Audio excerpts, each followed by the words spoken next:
the Secretary of Agriculture has been asked by the President to do what he can to protect farmers in the United States. What options does he have available to him to do such? Well, that's a real challenge. There are not a lot of options for the Secretary when it comes to the covered commodities, and typically what the lawyers will explain within USDA and elsewhere is that while we have a lot of flexibility in the original CCC Charter Act and the general powers to improve prices and help with exports and markets, because Congress has stepped in time and time again and directed spending for commodities in certain ways, i.e. ARC and PLC, then that kind of limits the creativity that you can have. In the past, there was assistance made in 2009, 2010 that was in response to some concerns for rice in particular, but that ended up paying out for multiple commodities. And Congress followed up by limiting some of that authority for USDA in the aftermath of that kind of administratively designed disaster program. So the authority for the Secretary is pretty limited.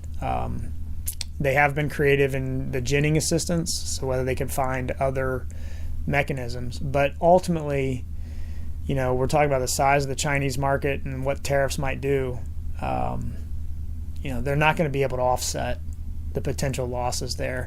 And, it'll raise concerns about another thing that came up in the ginning assistances that we wrote about just the other week was that administratively, OMB, the Office of Management Budget, typically requires any new spending to be offset somewhere else. So what are they going to cut to do that? What authority do they have to offset? It looks like they used crop insurance to pay for the ginning assistance last time through the preventive planning buy-up. So, it's not just a matter of, can the CCC start issuing checks? It's going to be, within what authority and what limits do they have, how much money are we talking about, and how do they pay for it internally, presuming OMB continues to require the offset. This is why Senator Roberts is talking about a Trump tariff payment that Congress would put together, I take it. Yeah, I mean, certainly Congress can design any offsetting payment they want, and that could be a temporary measure. That could be you could think of the sort of market loss assistance type thing that we set up in the 90s after the Asian financial crisis and the Freedom to Farm Act.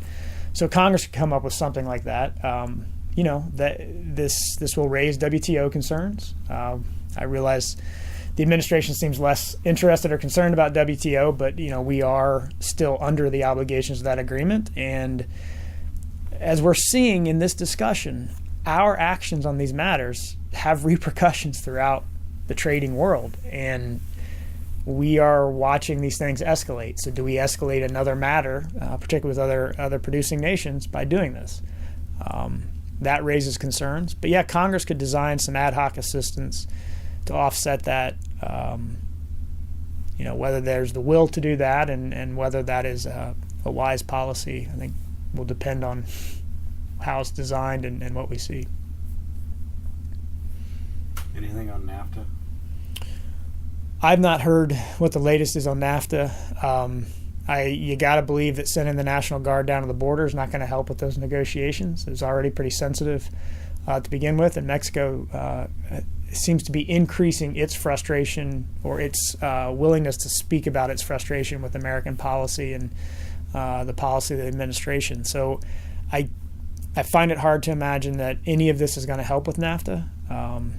But again, they're escalating matters kind of across the waterfront in the trade world, and we're kind of left hoping there's a strategy that has a chance for some success, or we're going to talk about a lot of pain, particularly in agriculture, with not much to show for it.